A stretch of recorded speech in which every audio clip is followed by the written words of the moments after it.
I guess it all started about 3 years ago when my company sent me to Sydney, Australia, on an extended posting. I work in the mining industry, and whilst I had previously visited Perth, this was my first time in Sydney. I have worked for my company, Transworld Mining, for about 25 years and am now in my middle 40s. If I am honest, I have to acknowledge that my career peaked some time ago. I am no longer up and coming, but, fortunately, neither am I seen as being over the hill. I am one of those somewhat boring, reliable people who can be sent out to help resolve those inevitable logjams that bedevil large corporations. Not a particularly exciting job, but it suited me. My name is Mariusz Ashkanov and I am British. My name stems from the fact that my parents escaped from Poland during World War II and afterwards settled in England. They were proud of their heritage and insisted we all use our Polish names. After they had died, I anglicized it to Maurice Ash for professional purposes, but by then it was too late. From my childhood onwards, all my friends nicknamed me MA, and that abbreviation stuck. I had been married, but my wife had died in a car accident some years before and we had no children. I had therefore settled into a quiet, humdrum bachelor lifestyle. Don't get me wrong, I wasn't celibate and had enjoyed happy relationships with several charming women during the intervening years. I just hadn't found anyone special enough to measure up to my late wife. I had slipped into comfortable, dull middle age. Thus things stood when I arrived in Sydney. I had absolutely no idea how dramatically my situation would change over the next few months. As my posting was going to last at least 6 months, I decided that, rather than live out of a suitcase in a hotel, I would rent an apartment. I was extremely lucky. I found a really nice apartment in a converted house within easy commuting distance of both my office and the entertainment quarter of the city. I would have a wide choice of restaurants, theaters, cinemas, and clubs in which to spend my single evenings. My apartment wasn't particularly large. I had a decent-sized living/kitchen area with windows that overlooked a park, a double bedroom with plenty of wardrobe space, much more than I would need for my meager collection of clothes, and a surprisingly large, well-lit bathroom with lots of mirrors and a vanity unit. The letting agent explained that the previous tenant had been a rather fashionable young lady who had, herself, paid for changes to the apartment to meet her needs. To my taste, her style was somewhat over the top, lots of pastel colors and flowery fabrics. But, so what, I was only renting the place for 6 months and I could live with the decor for that amount of time. Also, the rent was very reasonable. There were 3 other apartments in the converted house. I had the smaller one on the ground floor. Opposite me, across the hall, was a larger, 2-bed flat occupied by 3 young women. I gathered from the agent that they were performers at a local club. Upstairs, on the first floor, there were 2 similar apartments. The one above mine was taken by a single lady in her late 30s and the larger one by 2 women who, as I learned from my gossipy agent, constituted a lesbian item. None of this caused me any concern. In fact, I quite looked forward to the idea of living in such a diverse community for the next few months. I moved in immediately, and it did not take long to set out my meager possessions in the flat. Over the next few days, I quickly became on smiling terms with my neighbors as we passed each other in the hall. It was about a week later that I learned my community was even more diverse than I had initially thought. I came in rather late one night and bumped into the girls from across the hall, who were also just returning home. They had all had a bit too much to drink and, whilst not drunk, were a bit noisy and excited. I gathered from their conversation that their show had gone particularly well that night and that an impresario from America had been in the audience and was talking about offering them an engagement as a supporting act in Las Vegas. It was as they were talking about their act that the penny dropped. They were not, in fact, girls at all. They were actually ladyboys performing and living a transgendered lifestyle. To say I was surprised would be an understatement. To my eyes, they were so blatantly feminine, it was hard to believe that underneath all their pretty finery they were concealing their male appendages. I was surprised but not shocked. You can't travel the world for 25 years or so, as I had, without encountering a wide range of lifestyles. I had long since learned not to judge people by their outward behavior but by who they were underneath. In the past, I had often had to change my opinions as I got to know people better. The girls all had a good laugh over my misjudgment of their gender and invited me into their flat for a nightcap drink and so that we could all introduce ourselves properly. Two of the girls, as I continued to think of them, came from Thailand. Their names were Miley and Nancy, and they were both very petite, pretty women with long dark hair, small breasts and long, slim legs. The third girl was Gloria. She was an American, blonde, taller, and with a much more curvy figure. They were all in their early 20s.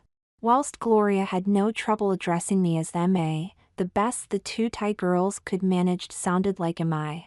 We settled down with our drinks and they soon had me in stitches of laughter as they recounted tales of their show and the punters who came to see them. They insisted that I should make a visit to their club at the earliest opportunity so that I could see them, and their colleagues, performing. I readily agreed as I had never seen a ladyboy show and was intrigued as to what it would be like. We finished our drinks, said good night, and I retired to my own flat. Well, I thought as I went to sleep, I have made some nice new friends there. If the girls across the hall came as a bit of a surprise, I am pleased to say the occupants of the other two flats were much more straightforward. The woman who had the flat above mine was called Joyce. She had a sweet face and had retained a figure that belied her 37 years. She ran a small, specialist bookshop in the local mall and, as our working hours did not coincide, I hadn't had too many opportunities to speak to her. However, when we did pass in the hall, we always swapped a smile and a quick hello.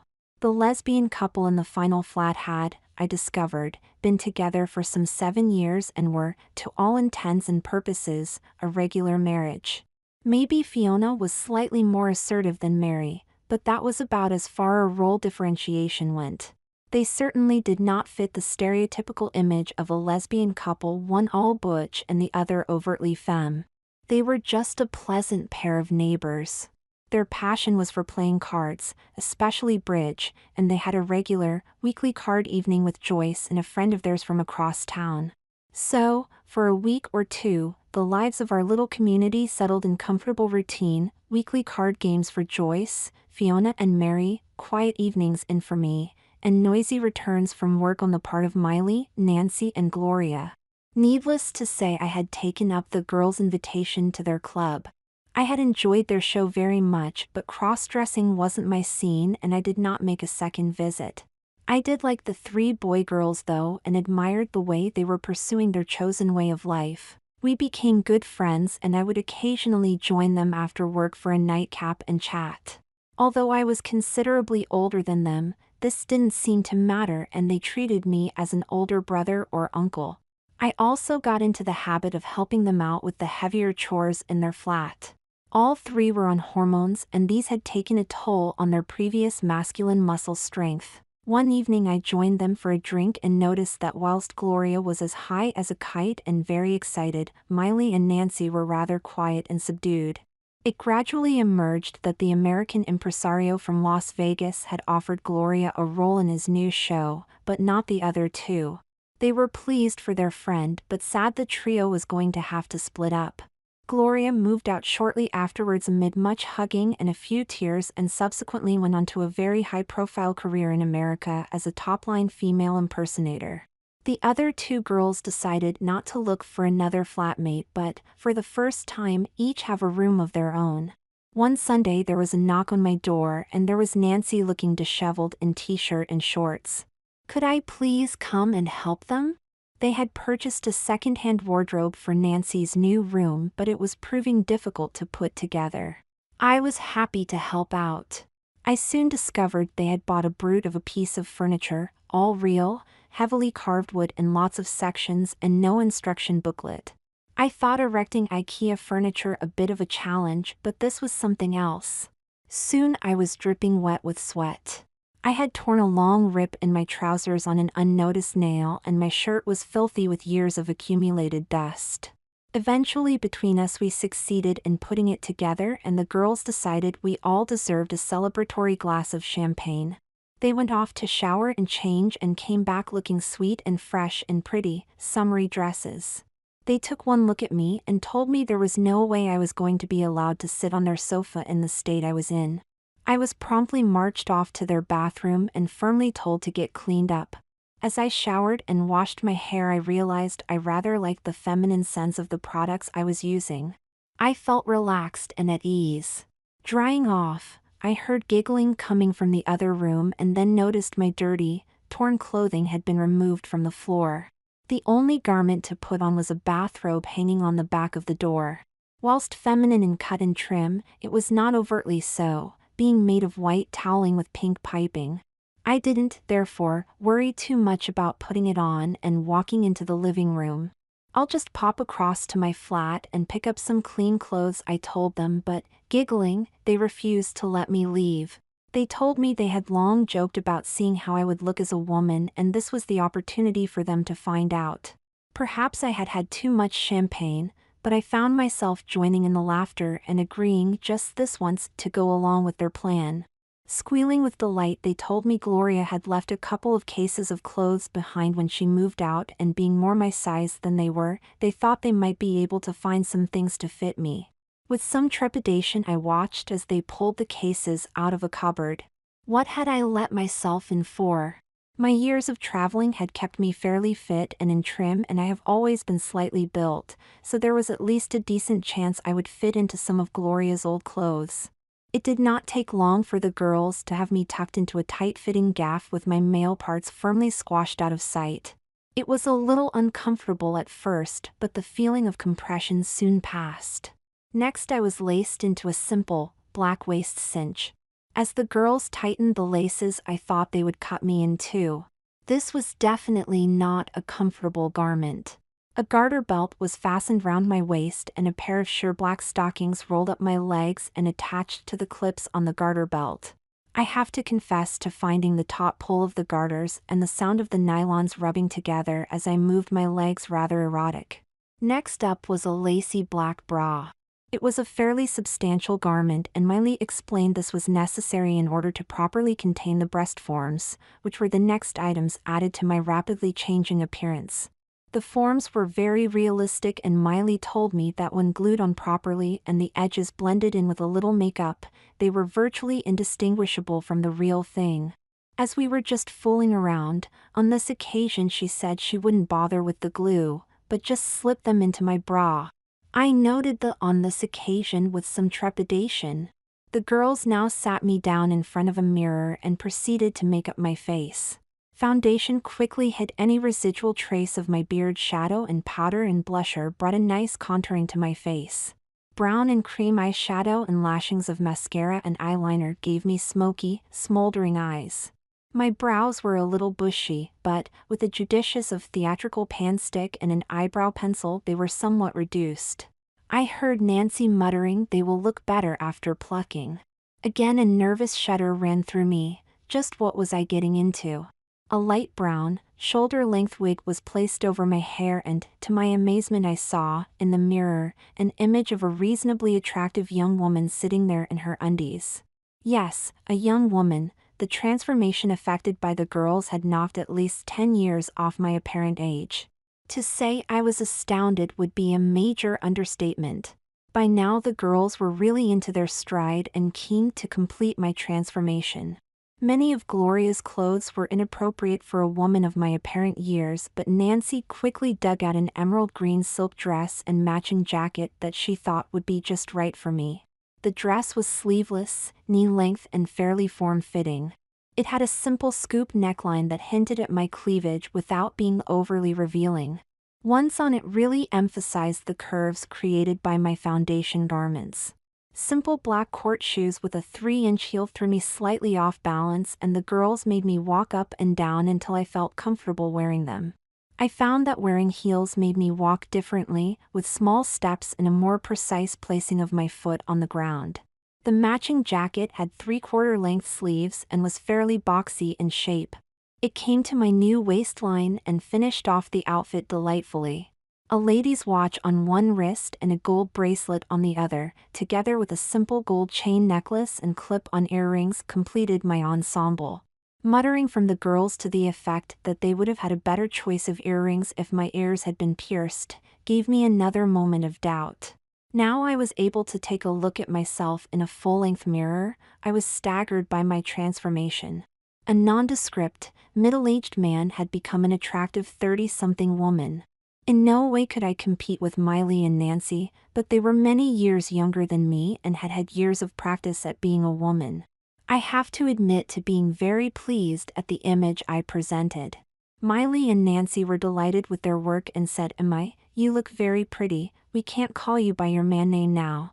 You must be Emma," and so I was addressed for the rest of the evening. We decided that my new look called for a further round of champagne. To our dismay, we discovered the cupboard was bare. We had drunk the girls' entire stock. No problem, I remembered I had a fresh bottle in the fridge in my flat and offered to pop over to get it. Yes, I know, a rash, unconsidered decision, but I had a fair bit to drink already and was as high as a kite over my new appearance. Anyway, it was only a few steps across the hall and back. Big mistake. I had no trouble getting the champagne from my flat, but I had just locked my door and was crossing back to the girls' flat when I realized Joyce had come in and was starting to go upstairs. I gave her a startled look but managed to smile and say hi. We did not speak and I hoped she would assume I was a friend of Nancy and Miley who had called in to visit. This encounter had shaken me, however, and, as so often happens after a shock, I started to sober up quickly. I explained to Nancy and Miley what had happened, and although they told me not to worry as they were sure Joyce could not have recognized me and would have taken me for a visitor, the fun had gone out of the afternoon and, after another quick drink, the girls cleaned off my makeup, put away the clothes and jewelry, and, after making sure the coast was clear, I returned to my flat wearing the lone bathrobe, with my male clothes tucked under my arm. Back home, I made myself a jug of strong coffee and sat thinking about my recent experience. To be honest, until I had met Nancy, Miley, and Gloria, I had never encountered a crossdresser, and the thought of wearing women's garments myself had never entered my head. However, on reflection, I had to admit that I had enjoyed my afternoon. The experience of wearing nylon, lace, and silk and the tightness of controlling foundation garments had been both sensuous and stimulating. Still, I was certain this would be a one-off occasion and something I could put down to experience. If only. I did not bump into Joyce for the next couple of days, but when we did meet, her behavior was as it had been previously. We smiled, said hi, and swapped a few pleasantries about the weather. It looked as though I had got away with it and that she hadn't realized the woman she had encountered in the hall was in fact me. Thus things continued for the next few weeks. Nancy and Miley did tentatively suggest we might try dressing me up again, but did not pursue the matter when I said I didn't really think it was my scene. One Saturday lunchtime, I was sitting with a beer reading the newspaper when there was a knock at my door. It was Joyce. She said she had come to ask a favor. This coming evening was one of the bridge nights she shared with Mary and Fiona upstairs. Their fourth on these occasions was a friend from across town, but she had just rung to say she had gone down with a heavy cold and couldn't play this evening. Was there any chance that I played bridge and could make up their four? Well, I had played bridge quite a lot in my youth but hadn't played regularly for years. I explained this and said that if my rustiness did not put them off, I would be happy to help out. To be honest, I welcomed the chance to get to know Joyce better, as I hadn't met anyone to take out since moving to Sydney and was starting to miss a woman's company. Joyce was delighted. She was sure I would soon get back into the swing of bridge. A bit like riding a bicycle, it is a skill that once acquired is never really forgotten. We agreed I would join them in Mary and Fiona's flat at 8 p.m. and that I would bring a bottle of wine and that the women would provide the nibbles. It sounded fun. It was then that Joyce dropped her bombshell. As she was leaving, she turned back and said, "Oh, by the way, why don't you wear that lovely green dress I saw you in the other evening? It really suited your coloring, and I know Fiona and Mary will feel more comfortable if we are four women together rather than having a man invading their space." I went ashen. "You recognized me then?" I managed to stammer. "Of course I did," she said. "Not at first. You make a very convincing woman, but when you smiled at me I knew straight away it was you. And you don't mind? Was my next question. It isn't something I am into, that was my first time. Don't be silly, Joyce replied. I thought you looked lovely and, after all, why should men be denied the pleasures of wearing pretty, sensuous clothing? Just wear that dress tonight, everything will be fine. What choice did I have? My secret was out and, if I wanted to stay on good terms with my neighbors, it looked as though a repeat performance would be necessary. Emma would have to reappear. While I knew I could bring Emma to life on my own, I would have to go back and ask Nancy and Miley for their help. Needless to say, they were delighted when I confessed I needed to become Emma once again. This time they insisted I use a depilatory cream to remove all my body hair, and Miley took great delight in subtly shaping my eyebrows into a more feminine profile. I also succumbed to their entreaties that I let them pierce my earlobes. Well, in for a penny, in for a pound. Nancy said I needed to come over to their flat at 4 p.m. on the Saturday. I thought this a bit excessive as the bridge evening wasn't scheduled to start until 8 p.m. However, she insisted 4 hours was the absolute minimum time needed to get me ready. So, promptly at 4 p.m. I presented myself at their front door, sans body hair and with neatly shaped eyebrows and newly pieced ears, complete with small gold studs. After being squeezed into the gaff, Miley made me lie down on one of the beds and proceeded to spread glue over my chest. She carefully positioned the breast forms and then told me to lie still to give the adhesive time to set. Once the forms were firmly attached, Miley carefully blended the edges into my skin with a strong toned theatrical foundation until, after a light dusting with powder, you couldn't see where the forms stopped and my skin started. As I sat up I was surprised just how heavy my new breasts were, and I was grateful when Miley wrapped a pretty lacy bra around my torso. This time round I knew what to expect, but there were still subtle surprises. The sensation of nylons sliding over newly shaved legs nearly blew my mind, and when a pair of dangly earrings was inserted into my newly pierced holes and I could feel them sway as I moved, I realized I could seriously get to enjoy this role reversal game.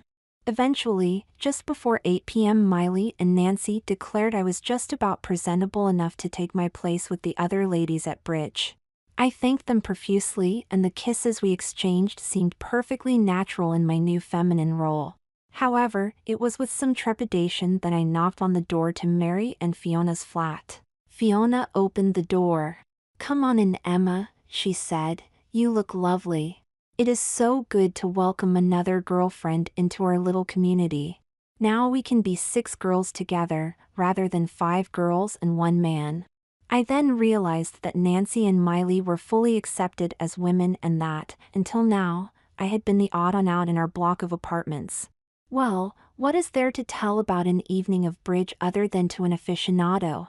We played several hands of cards, enjoyed good wine and nibbles, and chatted away like old friends. I enjoyed myself more than I could remember when.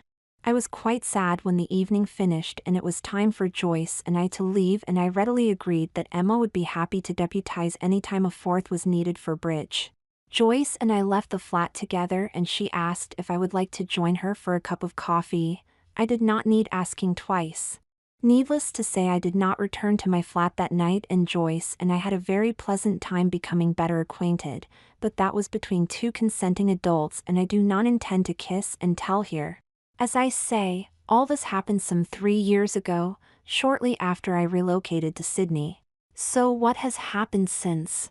Well, Joyce and I got on so well that when my 6-month posting was up I resigned from my firm and set up as a freelance mining consultant. The work flowed in and I travel widely throughout Australia and Southeast Asia. Joyce and I remain an item, but we still each retain our own flats. A bit of personal space is no bad thing in any relationship. Surprisingly, Emma found herself being invited more and more often to make up the 4th at bridge until, gradually, she became the regular one attending. Miley and Nancy insisted I take all of Gloria's cast-off clothes, and with these, and a few, discreet, purchases of my own, Emma soon built up a respectable wardrobe. Just as well my flat had all that storage space that I hadn't seen how I could use when I first moved in. Emma also soon became comfortable with the feminine decor of the flat, and I never did get round to redecorating in a more masculine style. However, I didn't shift full-time to the other side. I found and Emma could happily coexist side by side, and Joyce, whilst enjoying Emma's company, definitely found certain aspects of Emma more attractive. A few months ago, Miley and Nancy moved back to Bangkok. I was sad to see them go as we had become very good friends, and, as Emma, I had started going to see them perform on a fairly regular basis. However, the two of them had managed to save enough money to finance a full sex change operation, and, as that was what they wanted, I was happy for them. Their flat did not remain empty for long, and two very pretty young men have recently moved in. Joyce, Fiona, Mary, and Emma are all wondering how we might introduce them to the delights of the Ladies' Bridge Club. Time will tell. So, as a result of moving to Sydney, I have found a new long-term partner, a reinvigoration of my career, some very good friends, and the delights of exploring my feminine side. I truly do have the best of both worlds.